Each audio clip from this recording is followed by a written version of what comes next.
We are restaged for assembly. Now this is a different shock, we'll say that. This is the one that was laid out on the table. And I think Mr. Farnum. Yeah, I think we're ready. Professor. To do it. Yeah, welcome back, guys. Like he said, we got everything all staged here.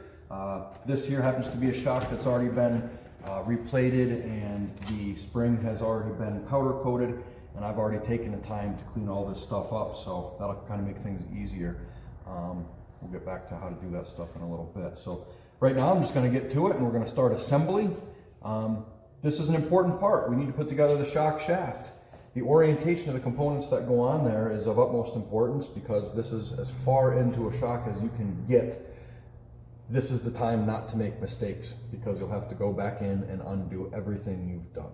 So that being said, we're going to start with our first pieces. We've got our shock shaft here, and we're going to go ahead and put on the bottom out bumper on the bottom here.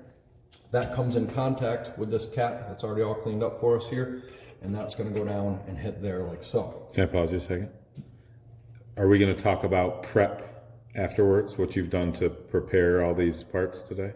Yes, actually, we're going to get back to that, and I'll go through and show you how to do the painting and the finishing and that sort of thing, as well as some tricks and tips on assembly here so you don't cause damage to your components, and I will touch on that. We're just about to that part now. Cool. This might be a 3-part series. Really? Disassembly, reassembly, and prep. Really? I'm realizing that based on how thorough I hope I get to watch it. I try to watch the videos, but I don't have a membership, so you know. It's tough. We'll talk that through too. So we're going to get to the assembly part now, and we're going to start buttoning it up. So now we've got our bumper on, we've got our cap on, we've got to put the seal head on. So this is an important part. A lot of times you're going into your shock and rebuilding it because it was leaking oil, or you're out of oil and nitrogen, and you're replacing the seal head, which is this. So right here, I'm going to name out the components. This whole component is the head. This is the wiper seal. And a little further, you can see the support bushing that's supporting the shaft from any lateral movement. And deep down inside of there, you can see the actual oil seal itself. Then this is a rubber coating, so when the shock tops out, it's not metal to metal, you have rubber to metal. Okay. Some kind of a buffer, if you will. So this is when I wanted to stress about before not having all the special tools. So typically, and I have the tools, but today I'm trying to focus on doing it without the tools and how you can go about that. This little landing that you see on the shock shaft, when it was machined, this is razor sharp. You cannot just push your seal over that and cross your fingers and hope that you didn't tear it. It's important that you take the time to protect your seal and go from there. So what I do is I take a small file, and I've already done this in advance so you don't have to sit here and watch me file, but I go around and I just take off a little bit of that sharp edge from the machining on there, so it's not gonna cut like a knife or a razor blade on my seal, if you will. So now it's got a nice transition. And but it still has an edge. I can feel that. It does, yeah, but it's not sharp. I think you might have felt it before, and it was razor sharp, like cut you open sharp. So now it's no longer that way. We're still not ready to just jam this seal head on here yet. So the part I was talking about is a bullet. That's an aluminum piece that slides down on here, and it aids in the transition of the seal to the shaft when you go on there, and it prevents any kind of damage. So what do you do when you're at home and you've got no other choice? I'm going to show you. Everybody's got tape. Not everybody has the bullet tools.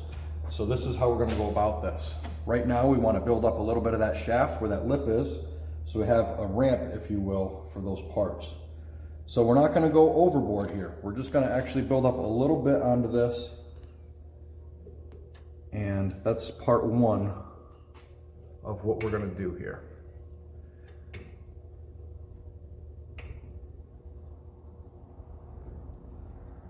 And we're going to try and get it nice and close to that edge. Again, we're aiding in the transition of that seal. So it's not as big as the seal shaft itself down here. Now the next part that we're going to do is put a piece of this clear packaging tape. This is important. One layer. You can't do multiple winds. The clearance between that shaft and this bushing is millimeters. It's very small. So we're going to use a piece of this clear tape. This is actually going to aid in the transition, the final part of it, to help us get this on. So I'm just barely gonna touch down onto the chrome portion. I don't wanna go all the way down, just enough to get it on and get it nice and tight. I should have done that in a manner so that where I gotta cut it is right in front of me. So there's that. So now we're gonna cut it. Again, we don't wanna have a bunch of windings of tape around there, just enough. So now I got a nice smooth landing here. So I'm gonna stick my big head right in here real quick. We're gonna take a moment and cut this. And then the top doesn't matter because we're just gonna go past that. But now you can actually feel, if you'd like, Preston, you can see how smooth of a transition we have now to be able to put that seal on. Yeah. Obviously, we're gonna tear all this stuff back off when we're done. So, you can use regular grease at home. I use Race Tech suspension grease, brand X, sorry. And try and pre-lube this stuff up here. So we're gonna get everything all good and covered up. Get some down in there. I'm actually gonna use a little screwdriver here and make sure that I've got plenty down on here and roll it around. If you wanna use a Q-tip or something like that, that's fine. Again, cleanliness. So all this stuff has been cleaned. Everything on my bench is clean. It's very important that you keep that throughout this. So that's all oiled and greased up for us. I'm gonna do the same here on this. We're gonna get that on there. And now it's time to introduce the seal head to the shaft. So we're just gonna put that right on like so. It's gonna come down. You may wanna work. You don't wanna go flying through. I'm just gonna push down ever so lightly and kind of just work it around, and you'll feel it when it finally ramps up on it. And there it goes. And now, it's gonna make a liar on me, guys. I'm just pushing hard and turning. As I'm pushing, I'm turning a little bit. I'm trying not to be aggressive and go straight. I don't want to hurt it. And voila. Now you'll notice none of the tape is damaged, which means that I didn't go through it, which means that the seal never came in contact with that metal. So now we can clean our grease off. I don't know if you ever try and take off tape with grease on your hand, but it's not fun. So, we're going to take a moment and clean this tape off here.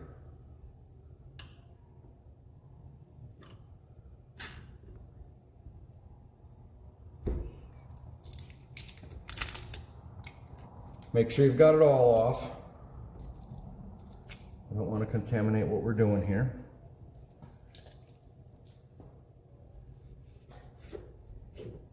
And voila! We now have a seal head on there. It's safely on there. No damage has occurred. If you guys are going to do this yourself and you see yourself doing multiples in the future, I highly recommend that you do get a bullet tool. They sell them for all different size shafts. This is a 14mm shaft, so you'd use a 14mm bullet tool. Definitely a good tool for your arsenal if you're going to do more than one of these. You said 14mm is the same 350X, 250R, 200X? 200X, Tri-Z 250. So that's going to be, you know, if we're talking trike levers here, yeah, that's going to be the right tool for your arsenal. I think you can get them now. They sell them with a 12, a 14, and a 16 in a kit. And nowadays things are just getting cheaper and cheaper. What used to cost hundreds of dollars, you can get for a fraction of the price. You may remember from the beginning of the video, the valving. So we are back to that now. This is the valving, and it's all the way it was when I disassembled it before. Not interrupted. Nice clean bolt, so I don't have any dirt or anything to introduce. So now I'm going to go ahead and take off that nut, and it's pretty much foolproof as to which way this stuff goes on.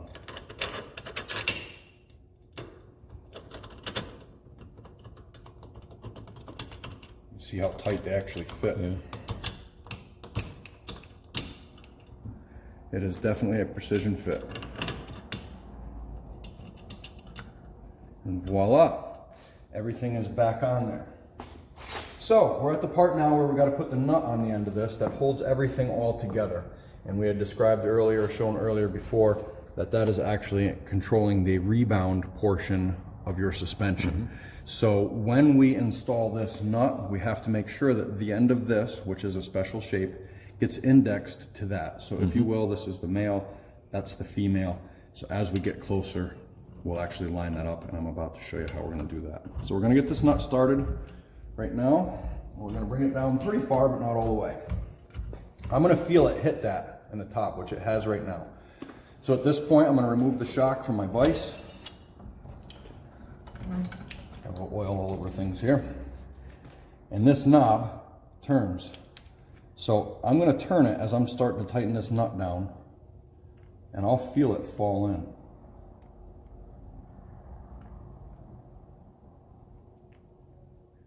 Going down a little more.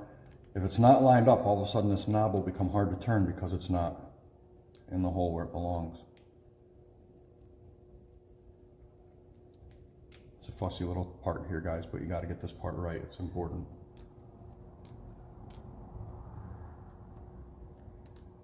Gonna make a liar out of it.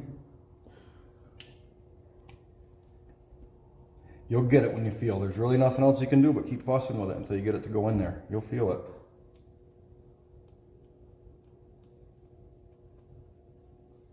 I think we're gonna have to pause for this part, Preston. Jeez, a couple pauses. I know. Okay guys, sorry about that. We're back. She was being a little fussy on us. Sometimes they can. So just a matter of turning that knob on the bottom, getting that nut lined up and getting it tight. So at this point, we're just gonna go right ahead and tighten that up. On a 250R shock, you would have to peen the top of that. These do not require it on this style. It's a self-locking nut. So we are done with the body assembly right now, or excuse me, the shaft assembly, and getting ready to install it into the body. So right now we've got a complete shaft. This is what it looks like, and I've taken the time to paint all those little numbers pretty again. You can see right now the seal head, our seal head, our valve assembly, our rebound nut or adjuster, and then the bottom out here. So that is done, ready for assembly. We're gonna set this aside now, and we're gonna put the body into the jig, or vise rather, and we're gonna start assembling that. And as noted in the video before, make sure you put the nuts on first. You wanna do this now because sometimes some of these shock bodies, you can't get it on the top. They didn't finish machining the threads. So I found a couple times it's bit me in the butt before, and I've made a very good habit now of making sure that I get these nuts on beforehand. And now it's gonna fight me. I can't even get a nut started, guys. There we go. The plating is actually a little thick too, so the plating actually takes up a little bit of space. There we go. And that's what we're feeling right now, is that nice fresh plating on there.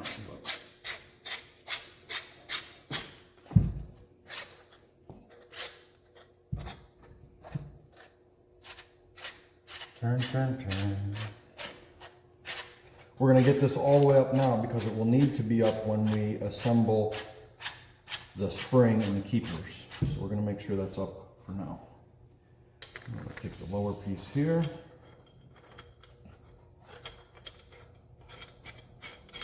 So that one's directional, the other one. So although this doesn't look like it's directional, this has a sharp lip to it, Okay. and then a rolled edge. Okay. Typically I put the sharp lip up and the rolled edge down. So as we go together, you'll see here in a moment, if I put the sharp edge down, it will cut into this. Gotcha. Yep. And it makes it hard to actually turn and get undone. So now it's actually got a nice kind of curl up, if you will, and it doesn't bind against the other nut.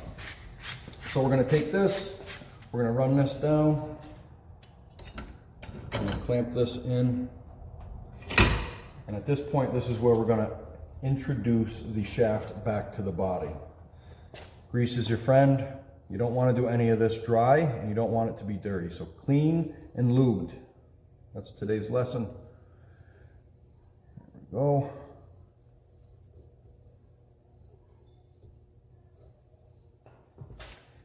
So, we're gonna go ahead and introduce this into there.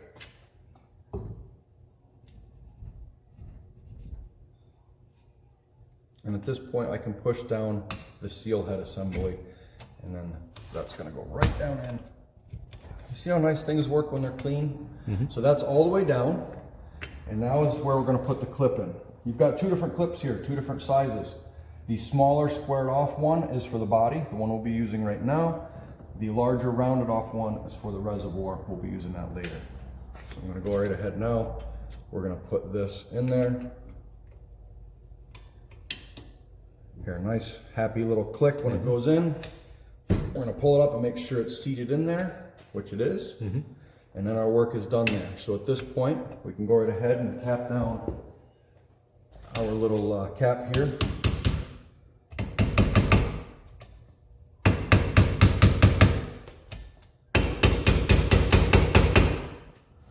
Try and be gentle with it, especially if you just cleaned all this up. You don't want to damage it. And you can always hear that nice little solid sound when you hit bottom, which kind of changes the tune there. And there we have it. Aluminum? Yes, it is. Yeah, okay. And there we have it. That is the shock body and shaft assembled.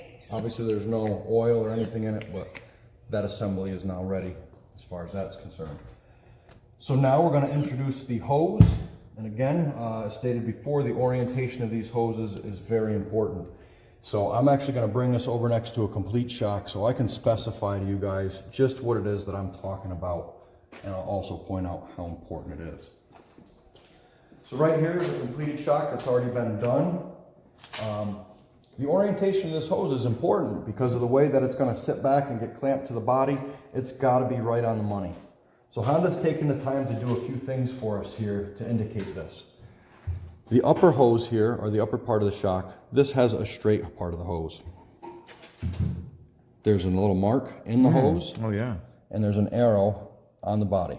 That's smart. So we're going to line that up. It was a good move. So, and then at this side, it's got a little angle to it.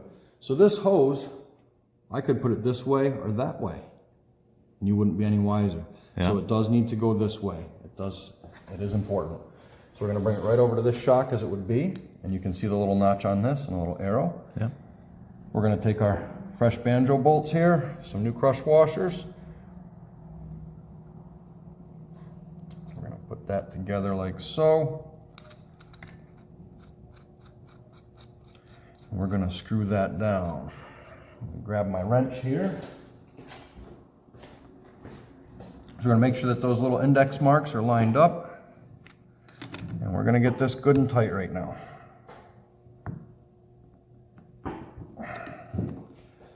Like that. Beautiful. Now, before we before we install the reservoir to the shock, I want to reassemble the compression valve assembly. So we're going to take that back over to the vise here, and we're going to touch on that again. What does it consist of? The body itself. This part is actually what separates the oil from the nitrogen. So this bladder is in here. You can actually pop this apart so you guys can see what's going on here. It's nothing more than a rubber bladder. This is the cap that seals it. So we're going to snap that together like so. Right here is the fill port for the nitrogen. And that would go in here and separate the two. Now, back to the valving portion. That's right here. So, we've got a few main components here. We've got the actual compression valving. We've got what they call the cap, and obviously the spring, and then the adjuster itself. So, what we're going to do is we're going to start assembling this.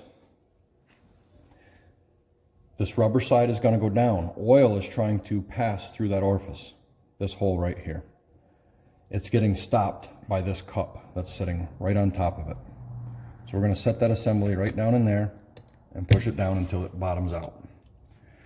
So, oil is trying to come up past that cap, but it can't. This spring is pressing down onto it. This adjuster nut, when you turn this, applies more spring pressure and adds resistance, creating more compression, depending on what you're looking for. So I'm going to put this up in the vise for now to hold it for us. Got a nice little soft jaws here. I've already made this pretty, so I don't want to hurt it. I'm trying to take some care right now. And we don't need to go crushing it insanely hard. We're just trying to hold things together. So, I've got my valve in there, I've got my cup in there, I've got my spring in there right in the center. And then I've got the adjuster itself. I'm going to put a little more grease on this O-ring here. and then we're going to screw that right back into the body.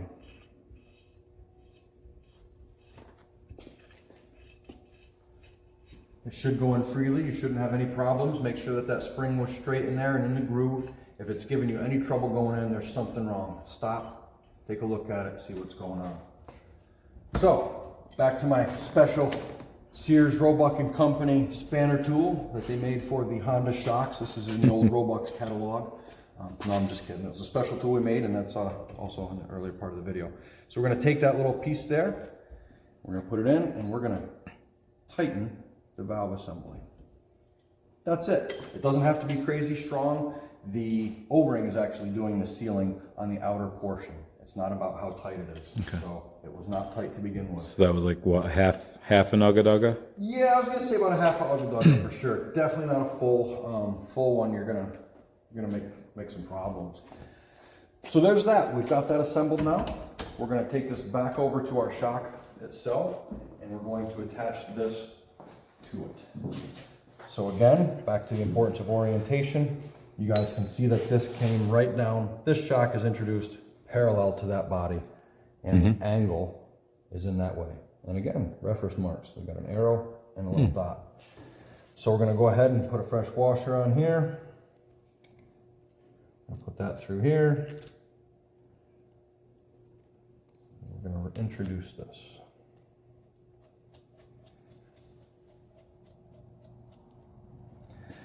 So you can see our marks there. We'll make sure they're lined up good. Get my wrench on there. Sometimes you might need to hold them. It might move as you tighten it.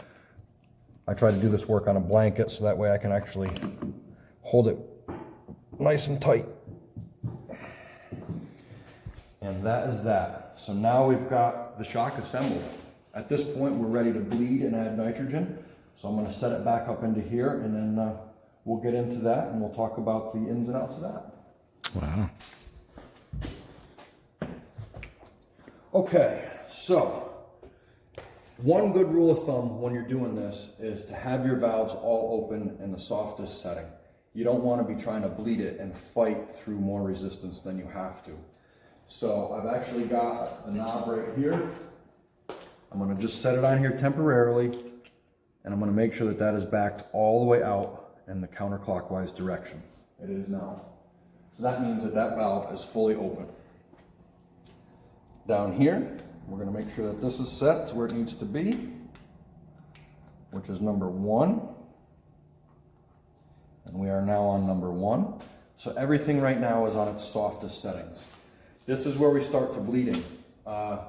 Basic physics, air is going to rise. So we need to fill from the highest point and have the oil at the lowest point. So what we're going to do is we're going to put this into the vise right now, like so that the reservoir is up in the air and the body is down. This is important because we're going to want to move this around when it comes to bleeding out the air on that and trying to get every little last bit out that we can. The Honda service manual states that you can use ATF. I've done it many times. I still do it. I work at a dealership, so getting genuine shock oil is not hard for me. So I prefer to use the 10 weight. ATF is equivalent of a 7.5 weight. So we're right there with it. It's not a big deal. I think they were always kind of a little soft to begin with. So putting a little heavier oil in there is not going to hurt a thing. So the weight of the oil is affecting its ability to go through those valves. Exactly. So those valves are, for lack of a better term, it's a controlled orifice. And so the rate at which that oil flows through those valves is determining the speed at which that shock can open and close. So I mean, a lot of it can be adjusted out, because let's be honest, on the softest setting, it's soft. And honestly, most people never operate in that range. So by going a little higher, it's kind of getting us into a better working range. So right now, we're going to start to fill this right up. We're actually going to fill it right up 3/4 of the way up the bottle. So you're not measuring, you're just adding. Correct. Okay. Correct. So now that I've got that in here, this oil needs to all end up down in here. So he's going to put the video in there, and you guys are actually going to see some of the air start burping out.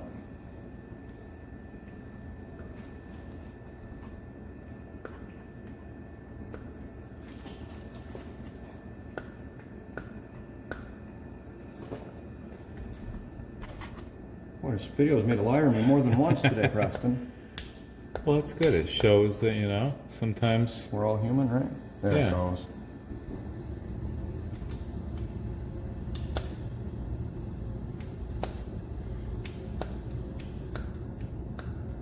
So it's asking us to kind of get a little more pitch to it here.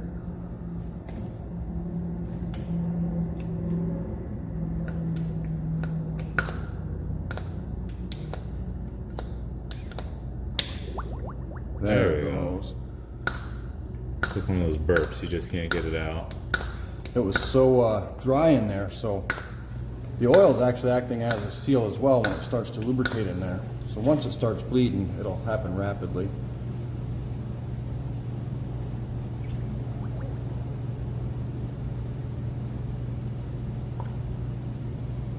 See the level going down. Oh, yeah.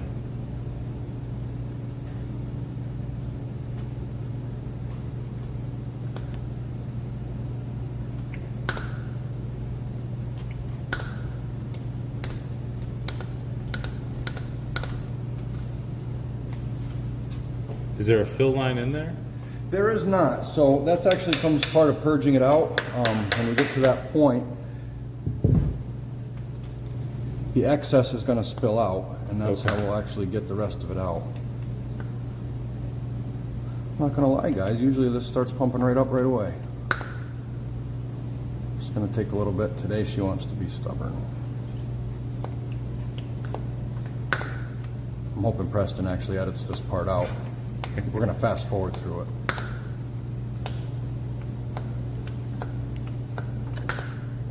There it goes. Oh, yeah. That's what we were waiting for. I just had to zoom in. So that's sounding different now.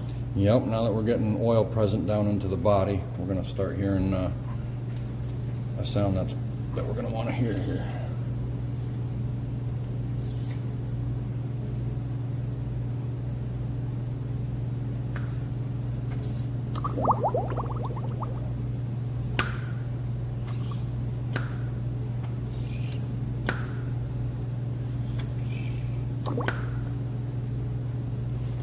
Now we're getting resistance.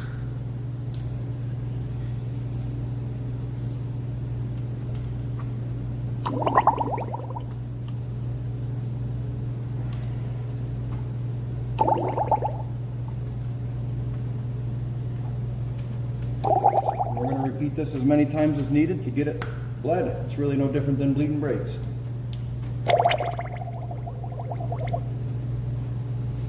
We're going to keep an eye on our level. We're getting pretty low, so I'm going to add some more here.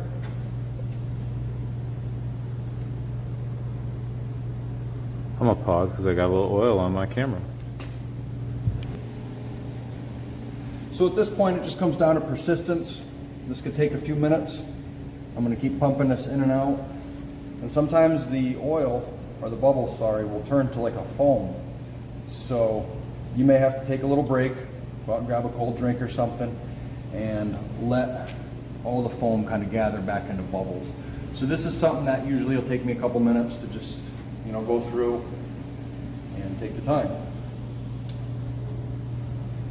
So as we start to get to the final end of this, and I'm getting just about all the air out that I'm going to be able to get out, there's going to be a couple little final things you're going to want to do. Okay, so now I'm just getting little tiny bubbles of air. So earlier we had mentioned the valving in the shock, and that is what's responsible for how the shock performs while it's in action. Those are all the little discs that we Yep. didn't want to goof up. We refer to that as the shim stack. So the shim stack, which is right here from the shock that we just assembled earlier, can get loaded with air. Air gets trapped in between these washers. Air gets trapped into the orifices that are in here, behind the bushing of the body, and so on. So what you want to do is give it a little shock. Dead blow hammer. You're going to want to bring this out all the way. And what we're going to do here is we're going to hit on the bottom of this. You're not going to hurt anything. You got to remember the force that's exerted when you're jumping this thing. So What we're gonna do is smack the bottom of this a few times, not to the point that drives it up. I'm just trying to dislodge any air that might be in there. So I'm gonna go ahead and do that right now.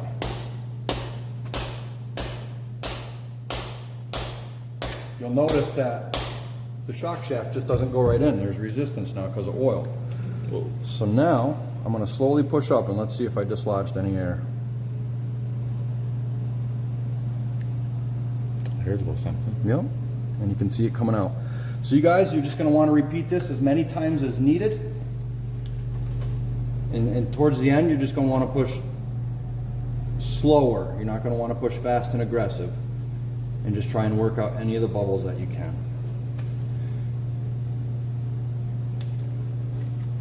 How are we looking up there, Preston? That was a good one.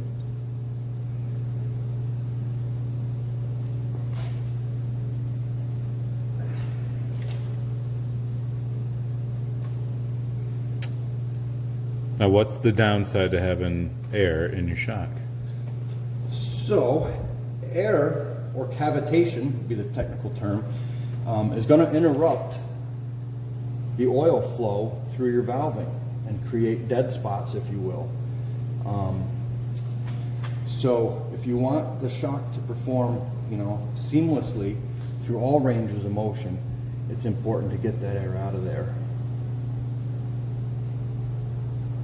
So I can tell I've done enough of these that we're getting right down to that point where I'm not hearing much air in there. So I'm going to hit it a couple more times.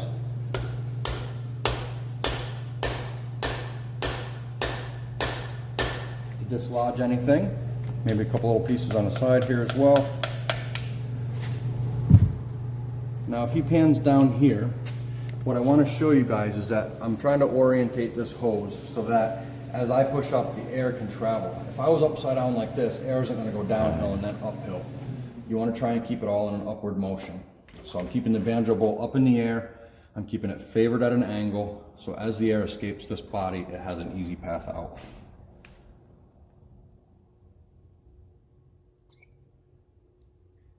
It sounds like we got a couple more little bubbles out.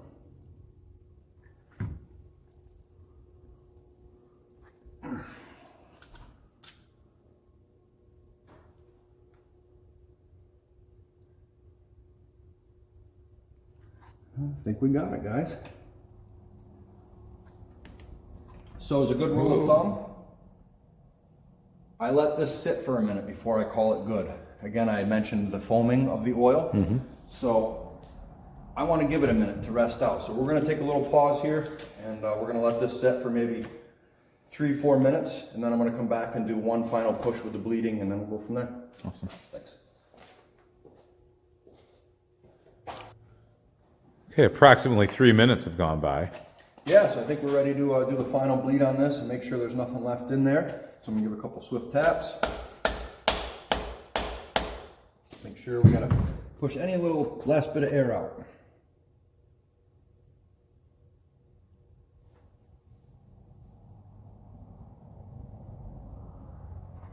Seeing anything?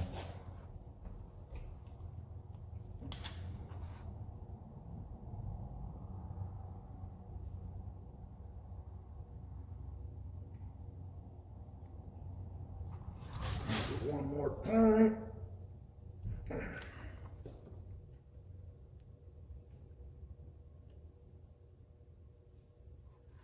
I think we got it, guys.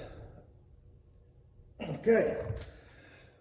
So now that we've got all the oil out there, we're going to top off this reservoir. I'm going to actually get this nice and level here. And we're going to fill this up, not all the way, because at this point, this is when we're going to introduce the bladder. And if you have too much oil in there, then you're going to make a mess. So try and minimize the mess here. And actually, I've got it pretty full. So right now, I've got it right about at the half mark. So what I do to try and minimize the mess here, if you got shop rags or anything like that, a couple towels, this will save you a lot of cleanup and mess in the future. So I just take this, I'll wrap this around the top a little bit so anything that comes over in excess, it's just going to be kind of controlled here.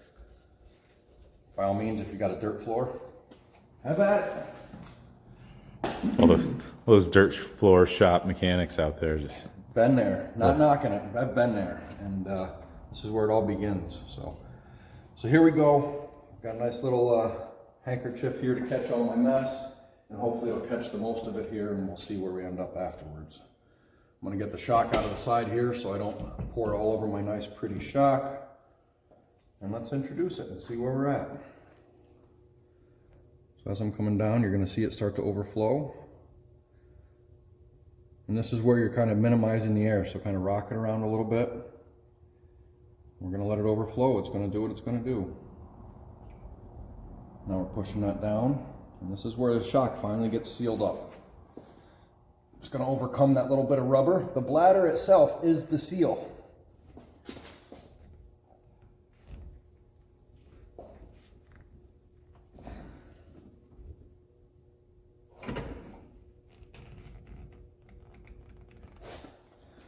So the point here is to try and get it down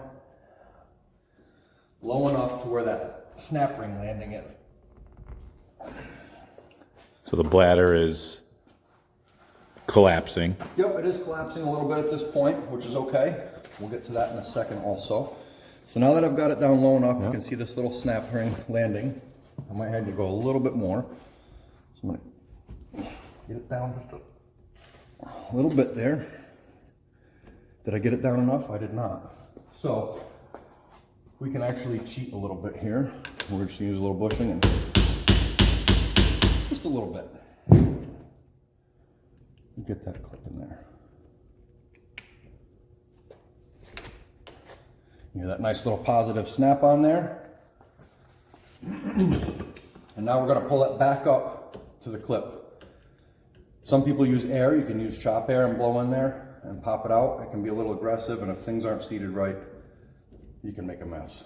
So we're just gonna lock that on there. We're gonna pull that back up like so. And that's it. The shock is bled and reassembled as far as that stuff goes. So I'm gonna take all this off, get this stuff out of our way. And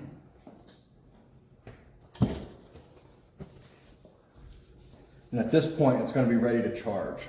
So we're gonna pop this out of the vise here. And I've already taken a minute and reinstalled the Schrader valve, but I'm gonna show you guys that right here. This is a little different than your traditional air valve. So when you have a tire valve, they will work in here, by the way, in a bind. But these are slightly different. You can see they're metal and the seal is different on here. Hold on. Let me get it under the light here a little, guys. This is different than your traditional Schrader valve. You can see that it's entirely made of metal. The spring isn't exposed. Yeah. And there's a little bit heavier of a seal on there. Again, this can range anywhere from 300 to 350 PSI of nitrogen. So it's important that you use the original stuff. You can use the others in a bind. I don't know what the long-term effects would be, so I just prefer to use the right stuff. So we're gonna take that out of there. We're gonna remove our shock. We've got it right here, and at this point, we're gonna bring it over to the nitrogen tank. So we're gonna set the shock down here. Everything's all set. And just for visuals, I'm gonna take this and I'm gonna push this shaft up in here. It won't affect anything we're doing. But as I add nitrogen to it, you guys are gonna see this come out on its own. So right now there is no gas pressure in here. That's why that's staying in. So I'm gonna go ahead and put nitrogen in it now. A lot of people ask what pressures to run. That varies depending on shock manufacturer, rider weight. What's the shock doing? And that's actually one of the things I want to bring up here. This shock, Honda recommends that you run 287 pounds right on up to 3 and change. That's if you're in action and you're riding the machine, and also depending on your weight. This machine, this shock in particular, is going to go into restoration. When I do shocks for restorations, I usually don't put the full 300 in it. I usually put around 200 in it. Rubber is permeable in time. You know, you can naturally have leaks. I've taken brand new machines and felt a little bit of moisture on it. So there's no reason to put the 200 pounds or 300 pounds in it if it's going to go sit on a shelf. If you're going to go out and ride it and you're going to put it back into service, then by all means, go ahead and put the full 300. So right now I'm going to go ahead and set up my tank for this. And I'm going to set my gauge to 200 PSI.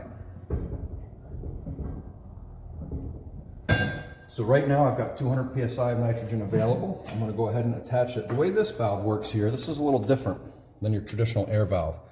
We've got a valve here that actually introduces the gas, and then this one that screws on.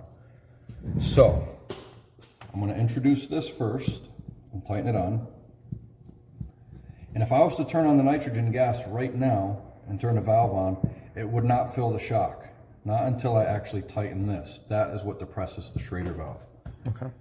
So I'm going to take this now and I'm going to turn this on now. This is so you don't lose nitrogen when you assemble or when you take the valve on and off.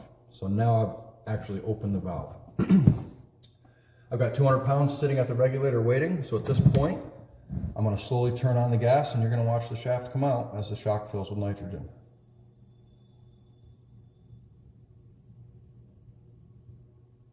Boom. So now we're holding steady. This is where we're going to look for leaks, anything of that nature, and we'll go from there. So right now I'm going to leave the gas on. Pressure is still present on the gas shock. Now I'm going to turn the gas valve off and undo this. This is now closing that Schrader valve. So when I take this off, I don't lose any of the gas that I had just put into that bladder. That hissing you're hearing is just what was left in my line. So we're going to go ahead and unscrew this. And don't be a little shocked if you see a little oil coming out from right where I'm just attaching it right now. When we had just finished bleeding it, that oil had poured up and around the edges. So now you're going to see some of it coming out here. That's just what was residual from when we assembled it. I'll be able to dry it off and that'll go away. So the big question everybody's going to have is, how does the shock feel? So now we're going to take it. We're going to push it down. I don't hear any hissing or bubbling. No pogo stick. And now you can watch it actually leave on its own. So that's it. I'm going to clean off all my fingerprints and I'm going to keep going with the rest of assembly. Get some of the oil and stuff off of it and go from there. So bring this back over and it's time to put the spring on it. So I'm going to take this. And this is where things you want to be a little careful, because this is, you've taken all the time to make it nice and you don't want to really mess it up now. So there's the shock and it's held in place. Time to put the spring on. Springs. 250R versus 350X. I'm going to grab a spring here real quick and we're going to touch on this. This here is a 250R spring, the smaller. This larger one is a 350X. You'll notice this has coils down here that are closer together. They call this a progressively wound spring. So it progressively gets tighter as you go down the spring. A 250R shock is not progressive. It's the same distance between all the coils right on through. This doesn't matter which way you put it on a 250R. On the 350X, it does. So the question is, which direction is it going to go? These are your progressive windings. Rule of thumb is your progressive windings will always go towards the stationary part of the shock, or the fixed part, which is down here. This shaft is moving, this is stationary. So we're going to take that, put progressive windings to the stationary part. There we go. And then the final pieces are the keepers here. We've got the shock retainer and then the keeper, or the spring retainer, sorry guys. We're going to set the spring retainer down on there, like so. And then we've got our nice pretty little clip. This has a sharp edge and a rounded edge. Sharp edge goes down so it sits into that saddle of that. That just locks in like so.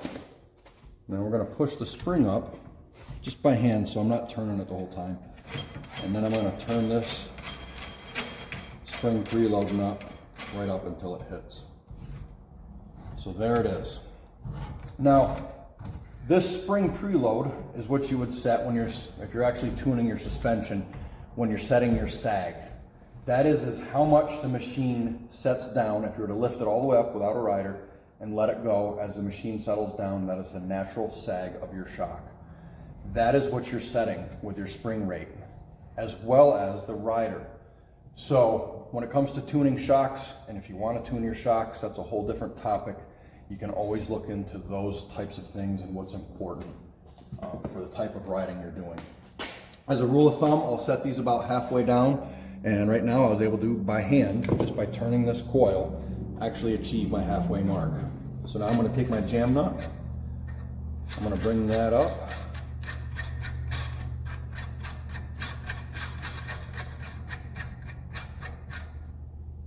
and again, you could use your punch and your chisel if you wanted to, or your punch and hammer, sorry. I've gone too far with this to make it nice. I'm not going to use it this time. I'm going to use my spanner wrench. I'm going to tighten that nut on there. And just snug. There's no reason for it to be super tight. This is not something that's going to move otherwise. This is a nice little adjustable tool. Anybody who's doing this stuff, great little tool to have, adjustable spanner. So now that we've got that all set, the spring set, you'll notice that the direction of this here for the bolt is this way, and this is the opposite. It's not a big deal. We're just going to turn that and line it up. That's just turning the shaft. So now we've got that lined up. The spring is on. That's a complete shock, guys. The only thing left I have to do is bolt the knob on it. So we're going to take this over here quickly. We're going to set this shock down. You may remember from the beginning of the video that we had a hard time getting the stainless cap off. The factory caps are stainless. It's a dissimilar metal situation here. You've got aluminum cap versus a stainless cap. The corrosion in there had seized it. I always use these. I know they're not original, but you know, they work well, and it's not something that's going to give you trouble in the future. We don't need to be breaking more of these caps. They stopped making this stuff, so good way to go. So there it is, guys. This is all assembled. The only thing left we have here is to put on the the knob for the compression.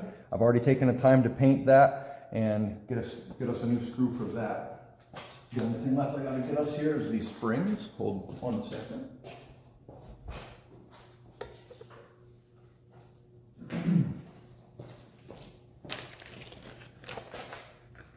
So right here is the remaining pieces to that. We've got our 2 little springs, 1, 2, and the little bearings and that O-ring.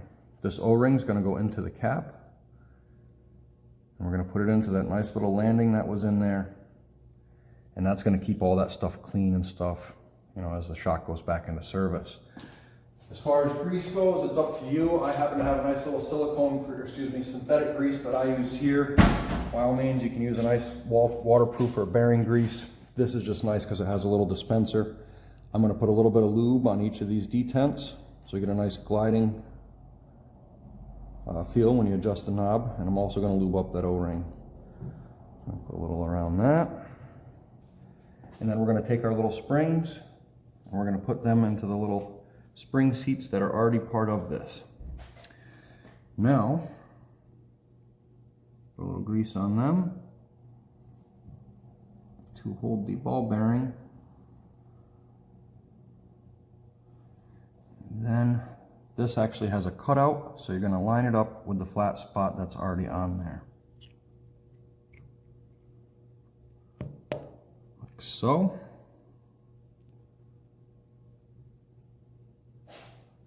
And I forgot my screwdriver, guys. So give me 1 moment.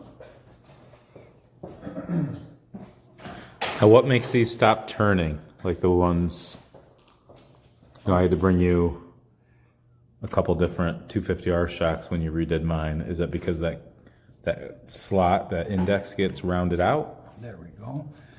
And there we go. We've got a nice free moving knob. So yes, I have seen these seize up before.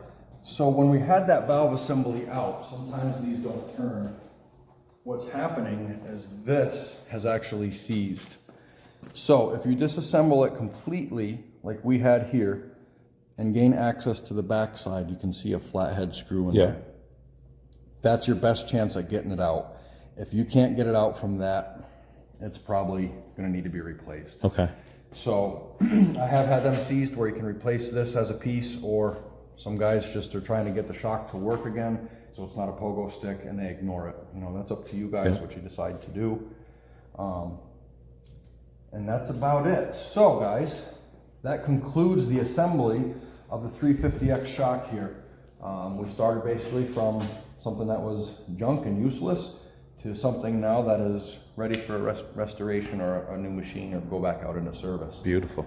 And that's that. So hopefully we'll get this wrapped up here, and then we'll see you next round when we actually start doing the restoration on this stuff, and we'll show you all the little tips and tricks on what you can do to get it to look like that. Awesome. Thank you, Pat. Thank you.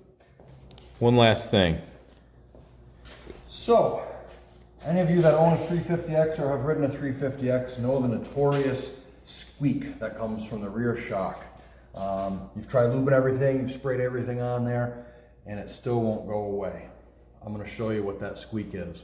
Most of the time people think it's the upper piece here, but that's actually a brass bushing that's inside of there against the steel. It's very unlikely that's the squeak, but I have seen them squeak there. This is usually the real culprit. So this is the lower link. So I'm going to take this bolt out of here and show some people something that they might not be aware of. So when you take this bolt out, you've got a thrust washer on each side. These are usually missing to anybody who's ever taken a shock out, but make sure you keep those in place. Then we've got the nut and bolt. This here, this looks like just a rubber bushing that you would see on anything else. Honda's notorious for using them. I made the mistake once upon a time as well. This is not just a rubber bushing, and I'm going to push on it here a little bit. This bushing actually comes out. So typically, I'm not going to push out all the way because I don't want to lose the O-rings, but you guys can see the O-ring that's in here in this landing. So I usually have to press these out, clean everything up, replace the O-rings and grease it up and put it back in, because that is actually a pivot. It is not just a rubber isolated bushing. So there it is, guys. There's the notorious squeak on your 350Xs. Pull that bottom link out, stick that in a press, knock that piece out, clean it all up, grease it up, put it together, and it will sound like it's never sounded. And make sure you get your thrust washers. Got them thrust washers in there. If you don't, you'll over tighten the side of the clevis here, and it'll actually pull in on it, and that will create damage as well. So this stuff's here for a reason. Just make sure it gets back in there.